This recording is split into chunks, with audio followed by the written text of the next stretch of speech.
இப்போ நம்ம சங்கீதம் 57க்கு போவோம். தாவீதின் சங்கீதம். அவர் எந்த சூழ்நிலையில் அதை எழுதினார்னு அங்கே எழுதப்பட்டிருக்கு.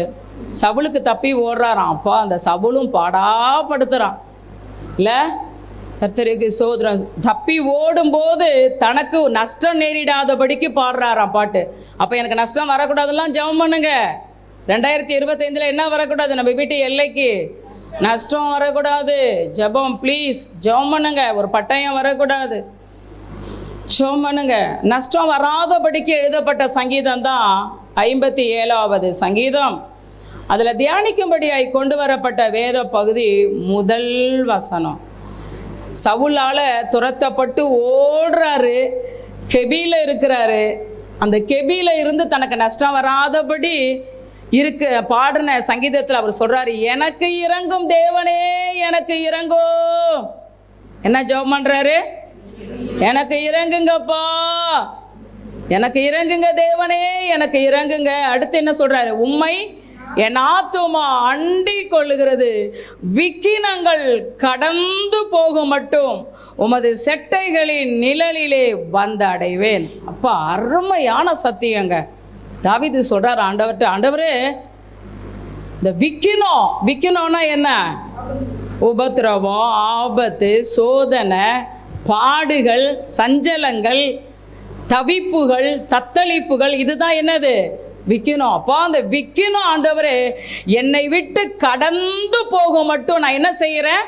உமது செட்டைகளின் நிழலிலே வந்து அடைகிறேன். அதுதாங்க, இதுதான் நம்ம செய்யணும். நம்ம வாழ்க்கையில் விக்கினங்கள் வருது, உபத்திரவங்கள் வருது, நெருக்கங்கள் வருது, சஞ்சலங்கள் வருது, சோதனைகள் வருது. நம்ம என்ன செய்யணும்? பக்தன் தாவீது செய்ததையே என்ன செய்யணும்? நம்ம வாழ்க்கையில் ஒரு விக்கினம் வந்துருச்சுன்னா என்ன பண்ணணும்? ஆண்டவரை விட்டு ஓடிடுறது இல்லை, ஜபத்தை விட்டுட்டு ஓடிடுறது இல்லை. ஜபிச்சு என்னத்தை கண்ட? பைபிள் படித்து என்னத்தை கண்ட? ஆண்டவருக்காக வைராக்கியம் பாராட்டி என்ன கண்ட? ஞாயிற்றுக்கிழமைனா என் காலு ஆலயத்தில் தான் நிற்கும் அப்படி நின்று என்னத்தை கண்ட?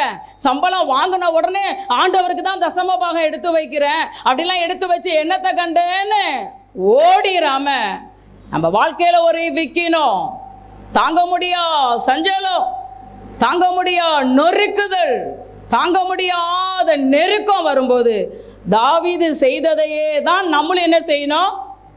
என்ன செய்யணும்? இந்த விக்கினம் என்னை விட்டு கடந்து போகிற வரைக்கும் மது செட்டைகளின் நிழலிலே நான் என்ன செஞ்சிடறேன்ப்பா? ஆண்டோடைய செட்டையில் அடைஞ்சிருங்க, அவருடைய பாதத்தில் விழுந்துருங்க. வேற வழியே கிடையாது. அவர் சமூகத்தில் விழுந்துருங்க.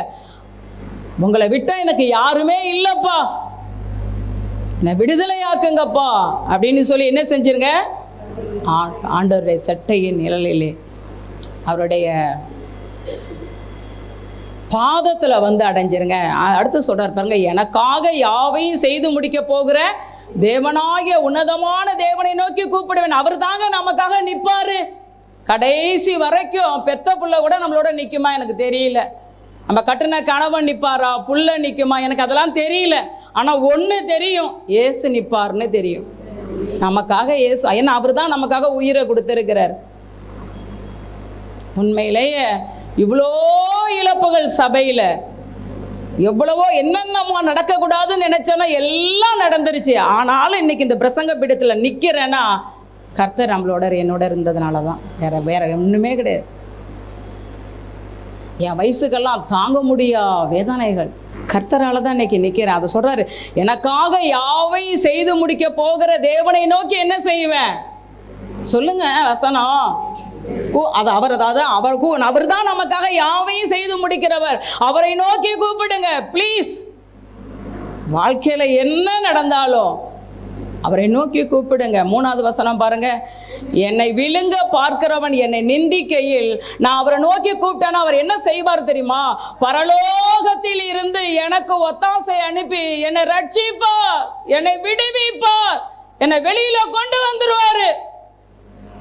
பரலோகத்திலிருந்து தேவன் நம்ம குடும்பத்துக்கு ஒத்தாசை அனுப்பி உங்களை பிரச்சனையில் இருந்து, நெருக்கத்தில் இருந்து, சோதனையில் இருந்து, விக்கினத்தில் இருந்து வெளியில கொண்டு வரணும்னா ஒரே வழி, கர்த்தருடைய செட்டைகள்ல போய் என்ன செஞ்சிடணும்? இன்னைக்கு செய்திக்கு தலைப்பு விக்கினங்கள் கடந்து போகும் மட்டும் நீ செய்ய வேண்டியது என்ன? விக்கினம் கடந்து போகணுமா? யாராவது சொல்ல முடியுமா? என் வாழ்க்கையில் ஒரு சோதனை இல்லை சிஸ்டர், ஒரு பாடு இல்லை, நான் நல்லா இருக்கிறேன் சிஸ்டர் அப்படின்னு யாராவது சொல்ல முடிஞ்சா சந்தோஷம்.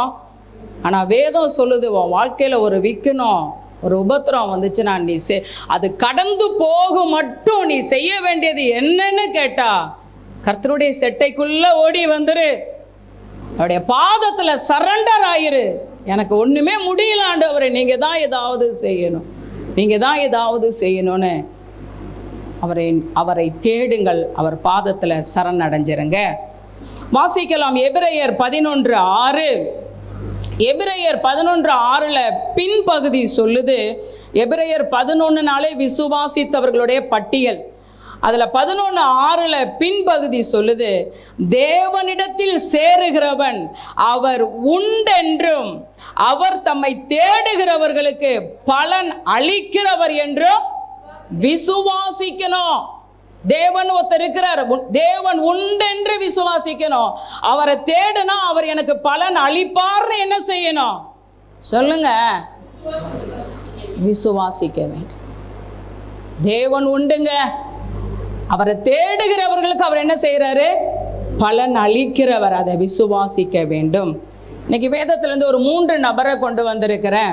அவருடைய வாழ்க்கையில அவர்கள் கடந்து வந்த விக்கினங்கள், சஞ்சலங்கள், நெருக்கங்கள், போராட்டங்கள், பயம், வியாகுலம், அந்த நேரத்தில் அவங்க கர்த்தருடைய செட்டையின் கீழே வந்ததுனால ஆண்டவர் அவர்களை விடுவித்த விதத்தை தியானிக்க போகிறோம். விக்கினம் வந்துருச்சுன்னு ஓடிட்டீங்கன்னா பிரச்சனை சால்வ் ஆயிராது. எனக்கு இயேசு வேண்டாம், நான் என்னால ஜெபிக்க முடியாது அப்படின்னு ஓடிட்டோன்னா பிரச்சனை என்ன ஆகாது? சால்வ் ஆகாது. நம்ம பரலோகத்தின் கதவை தட்டுனா பரலோகத்தின் தேவன் நம்ம கதவை தட்டி ஒரு அற்புதத்தை செய்வார். பரலோகத்தின் கதவை தட்டுங்க. கர்த்தருக்கு ஸ்தோத்திரம் உண்டாவதாக. பரலோகத்தை பலவந்தம் பண்ணுங்க. பிரச்சனையின் நேரத்தில் அவரை நோக்கி முறையிடுங்க, அவரை நோக்கி கூக்குரலிடுங்க. பரலோகத்தின் கதவை தட்டுனாதான் நம்ம வீட்டு கதவை அற்புதம் தட்டும். ஆமென் சொல்லுங்க. பரலோகத்தின் கதவை நான் தட்டுனாதான் என் வீட்டு கதவை எது தட்டும்? அற்புதம் தட்டும். அதிகமாய் தியானித்த வேத பகுதிகள் தான். முதலாவது தாவீது. 1 சாமுவேல் 30 3, 4, 6, 8 எடுத்துக்கொள்ளுங்க. 1 சாமுவேல் 30 தாவீது வாழ்க்கையில ஒரு பெரிய நெருக்கம். என்ன போட்டிருக்குன்னா, அவன் மனுஷரும் அந்த பட்டணத்திற்கு வந்தபோது, எந்த பட்டணத்தை? தாவீதும் அவன் மனுஷரும். தாவீதோட 600 பேர் சிக்லாகில் இருக்காங்க. இப்போ இவங்க என்ன பண்ணிட்டாங்க? தாவீதும் அவனோட இருந்த 600 பேரும் வெளியில போயிட்டாங்க. ஒரு 3 தினங்களா பட்டணத்தில் இல்லை.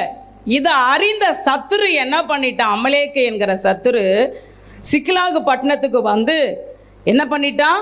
அக்னியினால சுட்டரித்து எல்லாருடைய மனைவிகள், எல்லாருடைய குமாரர்கள், குமாரத்திகளை சிறை பிடித்து கொண்டு போயிட்டான். இப்ப தாவீதும் அவனுடைய கூட இருக்கிற 600 பேரும் சிக்லாவுக்கு வராங்க. வந்தா பெரிய அதிர்ச்சி காத்துக்கிட்டு இருக்கு. என்னன்னு கேட்டா, பட்டணமே தீக்கு என்ன ஆயிடுச்சு? இறை ஆயிடுச்சு. 600 பேருடைய மனைவிமாருங்க, குமாரர், குமாரத்திகள், ஆடுகள், மாடுகள், கழுதைகள், ஒட்டகங்கள் எல்லாத்தையும் சத்துரு என்ன செஞ்சிட்டான்? சிறை பிடிச்சு கொண்டுட்டு போயிட்டான். அப்ப எப்படி இருக்கும்? அப்ப தாவீதுடைய சூழ்நிலை எப்படி இருக்கு? இழப்பு. எல்லாத்தையும் இழந்துட்டாங்க. எல்லாத்தையும் சத்துரு சிறை பிடிச்சிட்டான் சடனா. இப்ப வேதம் சொல்லுது 4வது வசனம், அப்பொழுது தாவீதும் ஜனங்களும், எல்லாரும் வாசிங்க தயவு செய்து, எல்லாரும் வாய் திறந்து வசனத்தை வாசிங்க. அப்பொழுது தாவீதும் அவனோடு இருந்த ஜனங்களும் அழுகிறதற்கு தங்களில் பலன் இல்லாமல் போக மட்டும் சத்தமிட்டு அழுதார்கள். பொதுவா ஆண்கள் அழமாட்டாங்க. பொதுவா ஆண்கள் என்ன செய்ய மாட்டாங்க? அழமாட்டாங்க. ஆனா அந்த தாங்க முடியல, இழப்பு, சிறையிருப்பு. உடனே எல்லாரும் சேர்ந்து பலனில்லாமல் போக மட்டும் சத்தமிட்டு அழுதார்கள். எவ்வளோ பெரிய நெருக்கம் பார்த்தீங்களா? நம்ம வாழ்க்கையிலேயும் இதெல்லாம் நம்ம கடந்து வந்திருக்கீங்களா? பலனில்லாமல் போக மட்டும் அழுது இருக்கிறீங்களா? பலனே இல்லை ஆண்டவரே, இனிமேலாம் என்ன இல்லை, எனக்கு பலனே இல்லை அப்படின்னு சொல்ற அளவுக்கு கடந்து வந்திருக்கீங்களா? தாவீது கடந்து வந்தார். பலன் இல்லை, சத்தம் போட்டு அழுகிறாங்க. அடுத்து 6வது வசனம் சொல்லுது, தாவீது மிகவும் நெருக்கப்பட்டான். இன்னைக்கு உங்க வாழ்க்கையில மிகவும் நெருக்கமா? எல்லா பக்கமும் நெருக்கமா? ஒரு எல்லையில கூட ஒரு திருப்தி, ஒரு சமாதானம், ஒரு ஆசீர்வாதம் இல்லையா? தாவீது செஞ்சதையே செய்யணும். ஹல்லேலூயா. தாவீது மிகவும் நெருக்கப்பட்டான். உடனே இந்த 600 பேர் என்ன பண்ணாங்க தெரியுங்களா? இந்த தாவீதுனால தானே நமக்கு இவ்வளோ பெரிய இழப்பு வந்தது. தாவீதோட நம்ம போனதுனால தானே இவ்வளோ பெரிய இழப்பு. நம்ம மட்டும் நம்ம மனைவி பிள்ளைகளோட இருந்திருந்தா இவ்வளோ பெரிய இழப்பு வராது. அதனால தாவீதை கல்லறிஞ்சு என்ன செஞ்சிருவோம், கொன்னுடுவோன்னு வேற பிளான் பண்றாங்க. அப்ப தாவீதுக்கு எப்படி இருக்கும்? மிகவும் நெருக்கம், பலனில்லாமல் போக மட்டும் கண்ணீர். இந்த சூழ்நிலையில் தாவீது செஞ்சது என்ன தெரியுமா? விக்கினங்கள் என்னை விட்டு கடந்து போக மட்டும் உமது செட்டைகள் நிலையிலே வந்து அடைவேன். தாவீது என்ன செஞ்சாரு? விக்கினங்கள் என்னை விட்டு கடந்து போக மட்டும் நான் என்ன செய்வேன்? உம்முடைய செட்டைகளின் நிழலிலே வந்து அடைவேன். என்ன செஞ்சாரு தெரியுங்களா? உடனே கர்த்தருக்குள்ள திடப்படுத்திட்டு அவர் செய்த ஒரு காரியம், 8வது வசனம், தாவீது கர்த்தரை நோக்கி விண்ணப்பம் பண்ணினான். அதாங்க, இதுதான் செய்யணும். எல்லா பக்கம் இருக்கும், தாங்க முடியல. வாழ்க்கையில கண்ணீர் வரலாம். கண்ணீரே வாழ்க்கையா இருந்தா, கண்ணீரே வாழ்க்கையா இருந்தா, கண்ணீரின் பள்ளத்தாக்கு தாங்க முடியல. தாவீது என்ன செஞ்சானா? கர்த்தரை நோக்கி, கர்த்தருடைய செட்டைக்கு போயிட்டாங்க. கர்த்தருடைய பாதத்தில் விழுந்துட்டான். விழுந்த ஆண்டவர்கிட்ட கேட்கிற, ஆண்டவரே இப்படி சம்பவித்துட்டே நான் என்ன செய்யணும் ஆண்டவரே? தாவீது ஒரு யுத்த புருஷன். உடனே யுத்தம் பண்ண ஓடல, ஆண்டவர்கிட்ட ஆலோசனை கேட்கிறான். ஆண்டவருடைய பாதத்தில் விழுந்துட்டான். மிகவும் நெருக்கம். ஆண்டவருடைய பாதத்தில் விழுந்து, ஆண்டவரே நான் என்ன செய்யட்டும், நான் என்ன செய்யட்டும் கதறுகிறான். கேட்கிற ஆண்டவர்கிட்ட, அந்த தண்டை நான் பின்தொடர வேண்டுமா, அதை பிடிப்பேனா என்று கேட்டான். அதற்கு ஆண்டவர் என்ன செஞ்சாரு?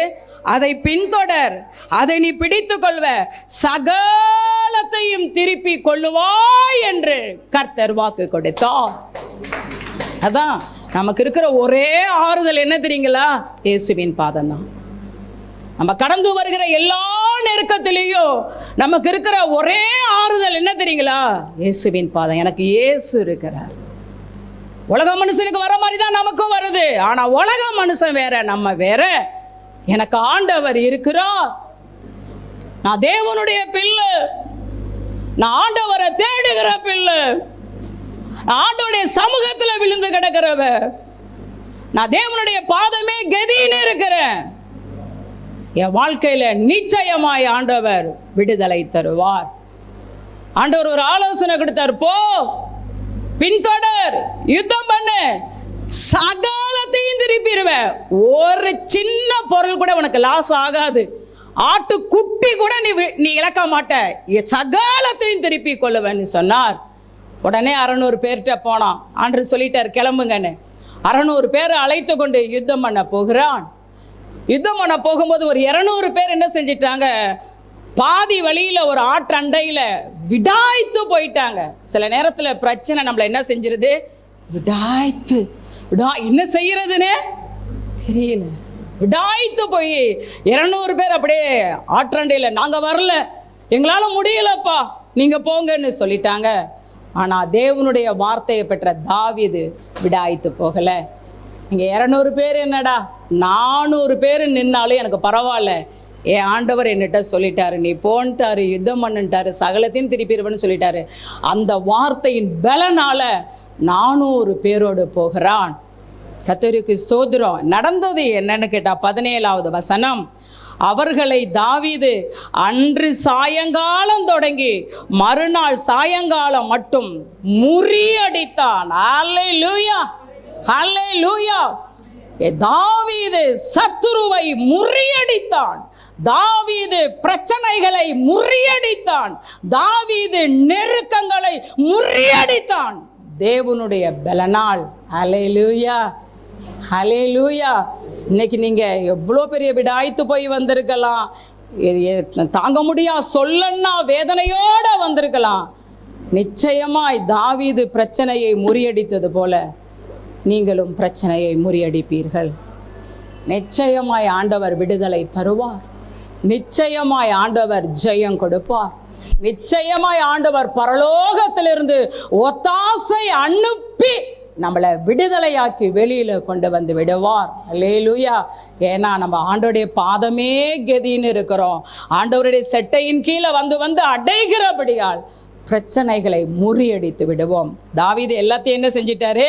முறியடிச்சிட்டாரு. 18வது வசனம் பாருங்க, அமலேக்கியர் பிடித்து கொண்டு போன எல்லாவற்றையும் தன்னுடைய 2 மனைவிகளையும் தாவீது விடுவித்தான்.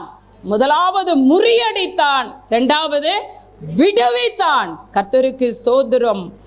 ஹல்லேலூயா. 3வது நடந்தது என்னன்னா 19வது வசனம், அவர்கள் கொள்ளையாடி சத்துரு கொள்ளையாடி கொண்டு போன எல்லாவற்றிலும் சிறியதிலும் பெரியதிலும் குமாரரிலும் குமாரத்திகளிலும் ஒன்றும்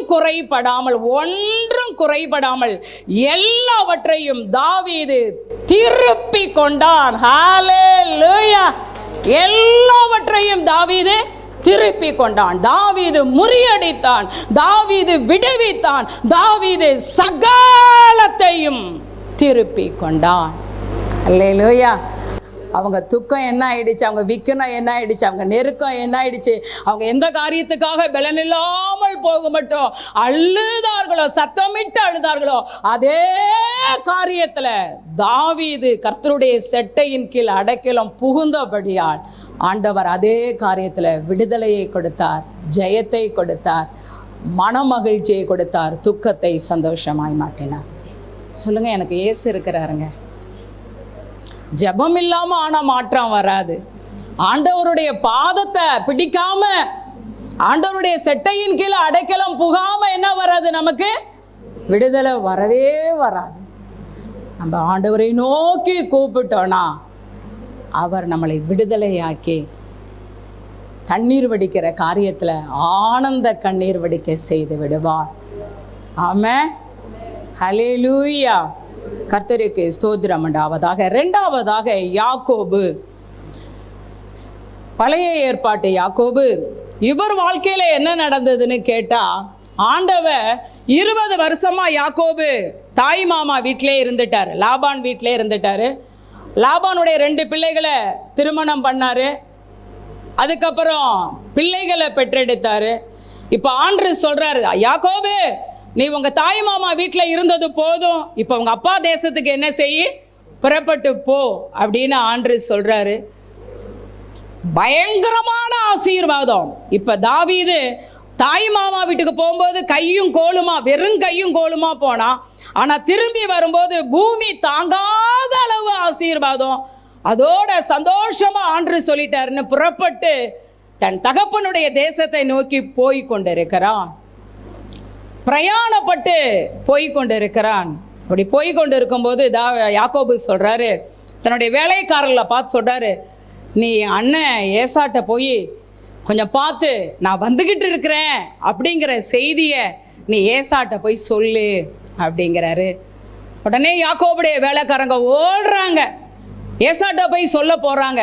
ஆனால் நடந்தது என்னன்னு கேட்டால், ஏசா என்ன செய்கிறான், 400 பேரோடு யாக்கோபுக்கு எதிர்கொண்டு வருகிறான், யாக்கோபை கொலை செய்யும்படியா. இந்த வேலைக்காரர்கள் வந்து சொல்கிறாங்க, வாசிக்கலாம். ஆதியாகமம் 32ஆம் அதிகாரம் அதில் 6வது வசனம் சொல்லுது. எடுத்துட்டீங்களா? ஆதியாகமம் 32:6. அந்த ஆட்கள் யாக்கோபினிடத்துக்கு திரும்பி வந்து, நாங்கள் உம்முடைய சகோதரனாகிய ஏசாவினிடத்திற்கு போய் வந்தோம், அவரும் 400 பேரோட என்ன செய்யறாரு, உம்மை எதிர்கொள்ள வருகிறார் என்றார்கள். 20 வருஷத்துக்கு முன்னாடி ஏமாத்தினான்ல. என்னைக்குமே புரிஞ்சுக்கங்க, நம்ம ஒரு விதையை விதைச்சிட்டோன்னா அது முண்டிக்கிட்டு மேலே வரும். சொல்லுங்க, நான் விதைக்கிற விதை ஒரு நாள் என்ன செய்யும், பூமியிலிருந்து முண்டிக்கிட்டு மேலே வரும். நல்லதை விதைச்சா நல்லதாக வரும், கெட்டதை விதைச்சா ஆனால் முண்டிக்கிட்டு எப்படினாலும் என்ன செஞ்சிடும், 20 வருஷம் கழிச்சு வருதுங்க. யாக்கோபு விதைத்த விதை 20 வருஷத்துக்கு முன்னாடி ஏசாவை ஏமாத்தினான், அப்பாவை ஏமாத்தினான். அந்த விதை இப்ப முண்டிக்கிட்டு வருது. கொலை செய்ய ஏசா 400 பேரோடு வருகிறான். வசனம் என்ன சொல்லுது? அடுத்த வசனம் 7வது வசனம், அப்பொழுது யாக்கோபு மிகவும் பயந்து வியாகுலப்பட்டு தன்னிடத்தில் இருந்த ஜனங்களையும் ஆடு மாடுகளையும் ஒட்டகங்களையும் 2ஆக பிரித்தான். பயந்து, மிகவும் பயந்து வியாகுலப்பட்டான். ஐயோ, ஏசா என்ன செய்யறான், எதிர்கொண்டு வரானேன்னு மிகவும் பயந்து வியாகுலப்பட்டான். இன்னைக்கு உங்க வாழ்க்கையிலையும் ஏதோ ஒரு காரியம் மிகவும் பயப்படுத்துதா? டாக்டர் ரிப்போர்ட்டா கூட இருக்கலாம், திடீர்னு வந்த ஒரு வியாதியா கூட இருக்கலாம், திடீர்னு வந்த ஒரு கடன் பிரச்சனையா இருக்கலாம். ஏதோ ஒரு காரியம் உங்களை மிகவும் பயப்படுத்துதா, மிகவும் வியாகுலப்படுத்துதா? வியாகுலம் என்பது துக்கத்தின் உச்சம். மனிதர்களுடைய வார்த்தை நம்ம ரொம்ப பயமுறுத்துதோ, என்ன ஆகுமோ, ஏதாகுமோ, இந்த காரியம் என்னமா முடிய போகுது தெரியலையே, எதிர்காலத்தை குறித்த பயம்.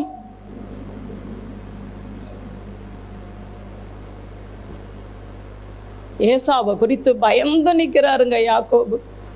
ஐயோ, ஏசா வந்து என் மனைவிகளை கொண்டுடுவானோ, என் பிள்ளைகளை கொண்டுடுவானோ, நான் கஷ்டப்பட்டு சம்பாதித்த ஆடு மாடு ஒட்டகம் கழுதைய அழிச்சிருவானோன்னு மிகவும் பயந்து வியாகுலப்பட்டான்.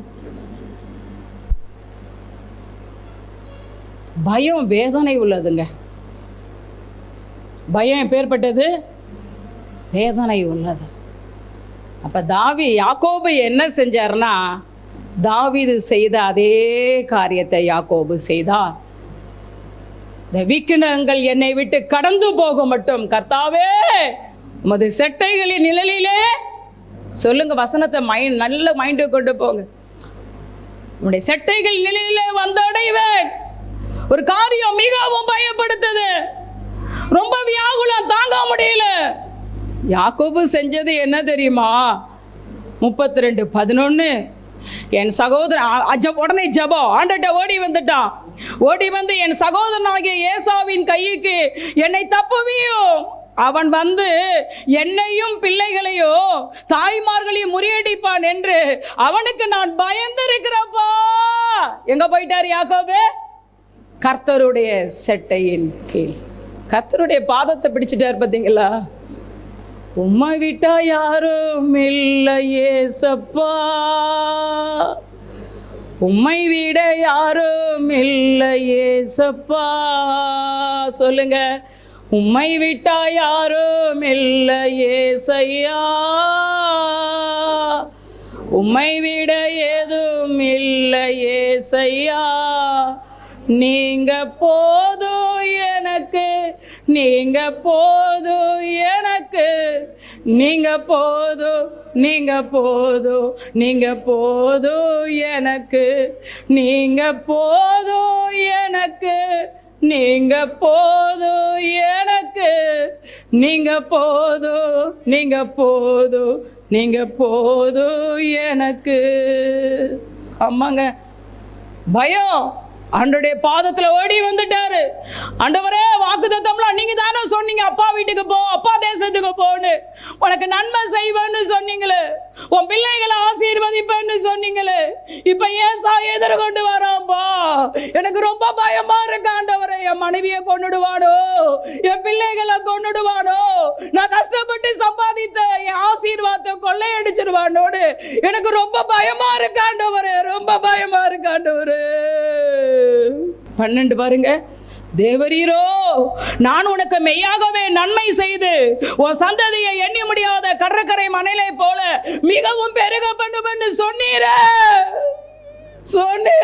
ஆனா இப்ப எனக்கு ஏசா எதிர்கொண்டு வர ரொம்ப பயமா இருக்காண்டவர், ரொம்ப பயமா இருக்காண்டவர். இதெல்லாம் என் லைஃப்ல நான் அப்படியே அப்படியே அணுவா அனுபவிக்கிறேங்க. இப்ப அணுவா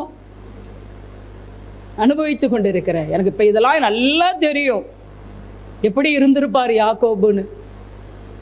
அது மட்டும் இல்லை, என்ன செஞ்சாருன்னா இன்னொரு காரியம் செஞ்சாரு. அப்படியே பிரயாணத்தில் தன்னுடைய மனைவிமார்கள், தன்னுடைய பிள்ளைகள், திரளான ஆடு மாடு வேலைக்கால் எல்லாரையும் அக்கறைப்படுத்தினாரு. அக்கறைப்படுத்தி என்ன செஞ்சார்னா 32:24 யாக்கோபு அப்படியே இந்த யாப்போக்கு என்ற ஆற்றண்டையில் தனித்து இருந்து ரா முழுதோ ஆண்டவரே எனக்கு ரொம்ப பயமா இருக்கு, விடுதலை கொடுங்க. ஏசா வரம் பயமா இருக்கு, எனக்கு விடுதலை கொடுங்க. ஒரு தீங்கு எனக்கு வந்துடக்கூடாது, நான் பயப்படுகிற காரியம் என் வாழ்க்கையில வந்துடக்கூடாது. என் பிள்ளைகளுக்கு பாதுகாப்பு கொடுங்க, என்னுடைய மனைவிமார்களுக்கு பாதுகாப்பு கொடுங்க, எனக்கு பாதுகாப்பு கொடுங்க. ஏசாவின் கைக்கு தப்புவீங்கப்பா, ஏசாவின் கைக்கு தப்புவீங்க, இந்த பிரச்சனையின் கைக்கு என்ன தப்புவீங்க, இந்த விக்கினகத்தின் கைக்கு தப்புவீங்கன்னு முழுதும் யாக்கோபு போராடி ஜெபித்தான். ஜெபம் இல்லாம விடுதலை வராதுங்க. இன்னொன்று சொல்றேன், நான் அடிக்கடி சொல்ற வார்த்தை, நம்ம பிரச்சனைக்கு தகுந்த அளவுக்கு ஜெபம் மாறணும். வெறும் சாதாரண ஜெபம், பிரச்சனை பெருசா மலை போல இருக்கு, 10 நிமிஷம் ஜெபம் போதுமா? இல்லைங்க. ஜெபிச்சுக்கிட்டே வந்தாரு, ஒரு இடத்துல எல்லாத்தையும் அப்புறப்படுத்திட்டு அமர்ந்தாருங்க. அமர்ந்து முழுதும் போராடுறாரு. தூதன் வந்துட்டாரு, அப்படியே அழுகிறாரு. அழுதாருன்னு ஓசியாவில் இருக்கு, அழுகிறார், கண்ணீர் வடிக்கிறார். தூதன் வந்து நின்னுட்டாரு. சரிம்மா அப்படியே முடிஞ்சிருவான்ப்பா, கொஞ்ச நேரம் ஜெபிச்சுட்டு விட்டுருவான், கொஞ்ச நேரம் ஜெபிச்சுட்டு விட்டுருவான்னு அப்படியே நின்றுட்டு இருக்காரு. இல்லைங்க, விடிய விடிய யாக்கோபு தூங்கலங்க. ஏதோ ஒரு காரியம் உங்களை பயமுறுத்துதோ, இது என்னமா முடிய போகுதுன்னு தெரியலையே, என்னுடைய முடிவு என்னன்னே தெரியலையே. நீங்க பயப்படுகிற காரியம் உங்க வாழ்க்கையில அற்புதமா மாறணும்னா கர்த்தர் இருக்கிறாருங்க. கர்த்தருடைய சட்டையை பிடிங்க.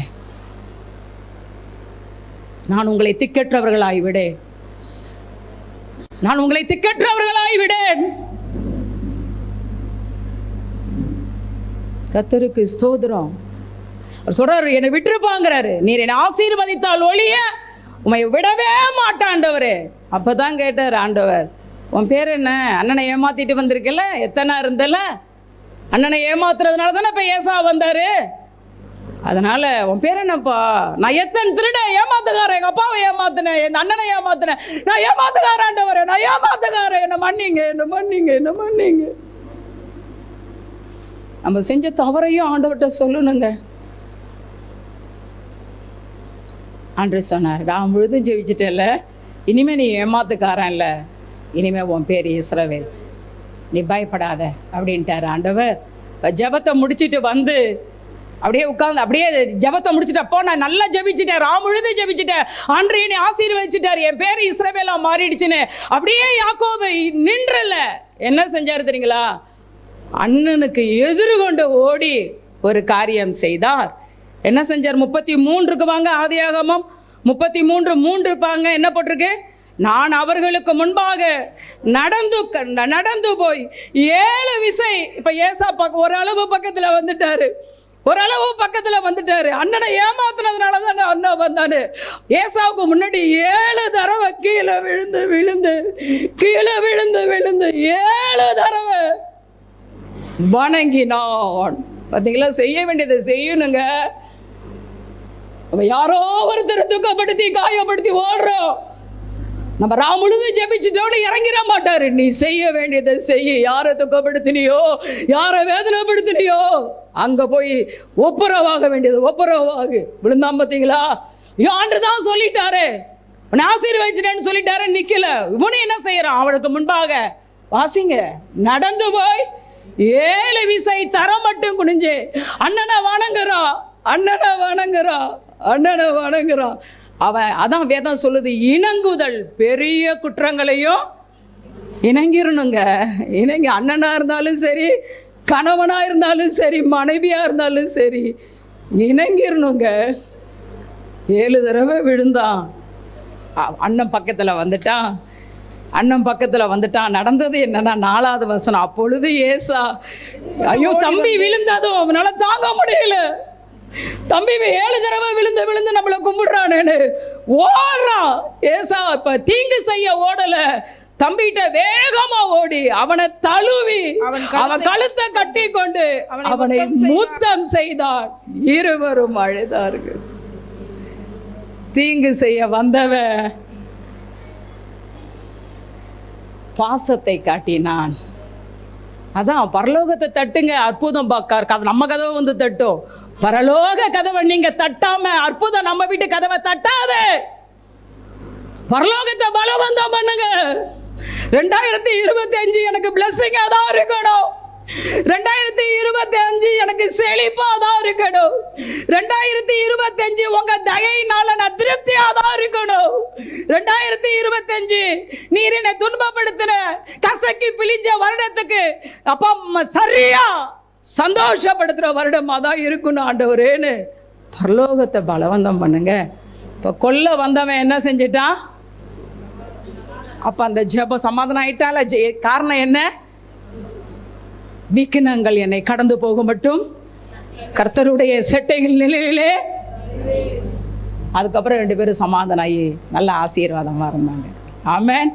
3வதாக யூத மக்கள் எஸ்தர் மொர்தகாய் வாழ்ந்த நாட்கள்ல 127 தேசத்துல யூத மக்கள் பரம்பி இருந்தாங்க. மொர்தகாய்க்கு விரோதமா ஆமான் எழும்புனா, ஆமான் மந்திரி, அகாஸ்வேர் ராஜாவுடைய மந்திரி ஆமான், அந்த ஆமான இந்த மொர்தகாய் வணங்கல என்பதற்காக யூத மக்களையே அழிச்சிடணும் அப்படின்னு யூத மக்களை அழித்து கொன்று நிர்மூலமாக்கி அவங்களுடைய ஆசீர்வாதத்தை கொள்ளை அடிக்கணும்னு ராஜாவினால் கட்டளை வந்தது. அப்போ எப்படி இருந்திருக்கும்? அழித்து கொன்று. இன்னைக்கு சத்துரு என்ன செய்யறீங்களா? நம்மளை அழிச்சு கொன்னுறணும். சத்துருடைய நோக்கம் என்ன தெரியுமா? அழிச்சிடணும். கிறிஸ்தவனை அழிச்சிடணும், கொன்னுறணும், ஒன்னுலாம ஆக்கணும். அழித்து கொன்று இயேசுவை நிர்மூலமாக்கணும், கிறிஸ்தவர்களை நிர்மூலமாக்கணும். இயேசுங்கிற பேரே பூமியில கேட்க கூடாது அப்படின்னு சத்துரு மும்முரமா செயல்பட்டு கொண்டு இருக்கிறான். இப்போ தேதியெல்லாம் குறிச்சாச்சு. 12ஆம் மாதம் 13ஆம் தேதி. இன்னைக்கு நம்ம இருக்கிறது 12ஆம் மாதம் தானே. 12ஆம் மாதம் 13ஆம் தேதியில யூதர்களை என்ன செஞ்சிடணும்? சொல்லுங்க, வாய் திறந்து. அழிச்சு கொன்று நிர்மூலமாக்கணும். கரெக்டா சொல்லுங்க. அழித்து கொன்று. இன்னைக்கு சத்துரு நமக்கு விரோதமா நம்ம ஜெபத்தை அழிச்சிடணும், நம்ம விசுவாசத்தை அழிச்சிடணும், நம்ம வேத வாசிப்பை அழிச்சிடணும், நம்ம ஆலயத்துக்கு வர்றதை அழிச்சிடணும், நம்ம ஆண்டவருக்காக வைராக்கியம் பாராட்டுறதை அழிச்சிடணும், கொன்னுடணும் அப்படின்னு அவர் மும்முரமாக செயல்பட்டு இருக்கான். ஆனால் நமக்கு தெரியல. அவங்க பிசாசின் தந்திரம் தெரியாமல் நம்ம இஷ்டத்துக்கு ஒரு ட்ராக் எடுத்து ஓடிக்கிட்டு இருக்கோம். சத்துருவுடைய தந்திரம் அங்கே அழித்து கொன்று நிர்மூலமாக்கிடணும்னு தேதியெல்லாம் குறிச்சாச்சு. என்ன தேதி? என்ன? 12ஆம் மாதம் 13ஆம் தேதி. நடந்தது என்ன தெரியுமா? விக்கினம் வந்தால் என்ன செய்யணும்? கர்த்தருடைய செட்டை நிலையிலே உடனே மொர்தகாய் எஸ்தர் பேசினாங்க. எஸ்தர் சொன்னா 3 நாள் அல்லும் பகலும், டே அண்ட் நைட் என்ன செய்யக்கூடாது? புசிக்கவும் கூடாது, குடிக்கவும் கூடாது. 72 hours உபவாசம் போட்டு பரலோகத்தை பலவந்தம் பண்ணுங்கன்னுட்டான். அதான் சொன்னல, பிரச்சனைக்கு தகுந்த அளவுக்கு நம்ம ஜபம், பிரச்சனைக்கு தகுந்த அளவுக்கு ஜபம் சொல்லுங்க அதிகமாக. சாதாரண காய்ச்சலுக்கு சாதாரண மெடிசன் போதும். டைஃபாய்டு அப்படின்னு அதுக்கு தகுந்த சாதாரண வியாதிக்கு, எல்லா வியாதிக்கும் காய்ச்சலுக்கெல்லாமா ஸ்கேன் எடுங்கிறாங்க, எலும்பு முறிஞ்சா எல்லாத்துக்குமா எக்ஸ்ரே எடுங்கிறாங்க, எல்லாத்துக்குமா உடனே இசிஜி எடுங்கிறாங்க, எல்லாத்துக்குமா எக்கோ எடுங்கிறாங்க. வியாதிக்கு தகுந்த ட்ரீட்மெண்ட், அது மாதிரி பிரச்சனைக்கு தகுந்த ஜெபம். அழிச்சு கொண்டு நிர்மூலமாக்கிடணும். ஆமாம், எழும்பிட்டான். உடனே எஸ்தர் பார்த்தா 3 நாள் போடுங்க, தண்ணி கூட குடிக்க கூடாது. பிரச்சனை அதிகமாகிடுச்சுன்னா தண்ணி கூட குடிக்க கூடாதுங்க. நான் உங்கள்கிட்ட சொல்றது தான். அட்லீஸ்ட் ஒரு மணி வரைக்குமாவது ஜெபம் பண்ணுங்களேன் உங்க குடும்பத்துக்காக. ஒரு மணி வரைக்குமாவது உபவாசம் போட்டு, காலை 1 மணி வரைக்குமாவது. சுகர் தான், எனக்கும் தான். சுகர் தான், அதுதான், இதுதான். ஆனா பிரச்சனை மாறணுமே, போராட்டம் மாறணுமே, சிறையிருப்பு மாறணுமே, விக்கனம் மாறணுமே, நெருக்கம் மாறணுமே, வியாதி மாறணுமே. சிலர் சிக்கிட்டு, சிலர் அப்படியே சிறை கைதியா அப்படி சிக்கி நிக்கிறாங்க, சிலர் சூழ்நிலை கைதியா சிக்கிட்டு நிக்கிறாங்க. விடுதலையாக ஒரே வழி உபவாச ஜெபம் தாங்க. 1 மணி வரைக்கும் உபவாசம்னு 3 காஃபி குடிச்சா எதுக்குங்க? அது ஏதோ போயிட்டு போகுது. ஒரு காலையில் ஒரு காஃபியை குடிச்சிக்கங்க. ஒரு 1 மணி வரைக்கும் தயவு செய்து அவருடைய செட்டையின் கீழே ஆண்டவரே நீங்கள் விடுதலை ஆக்கிதான் ஆகணும், என்னால் முடியாது அப்படின்னு அவர் காலில் தயவு செய்து விழுந்துருங்க. தயவு செய்து இயேசுவின் காலில் விழுங்க.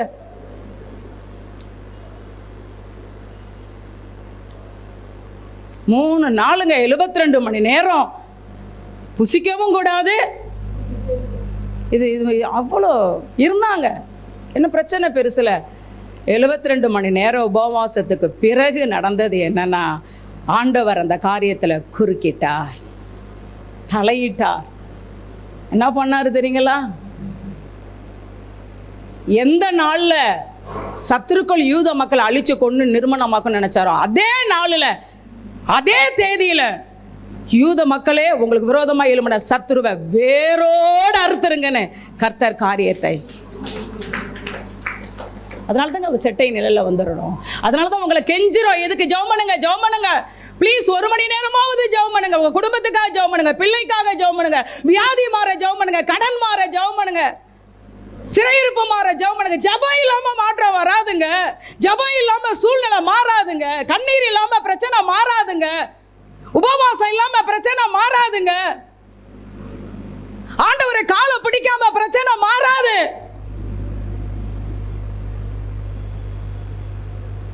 கர்த்தர்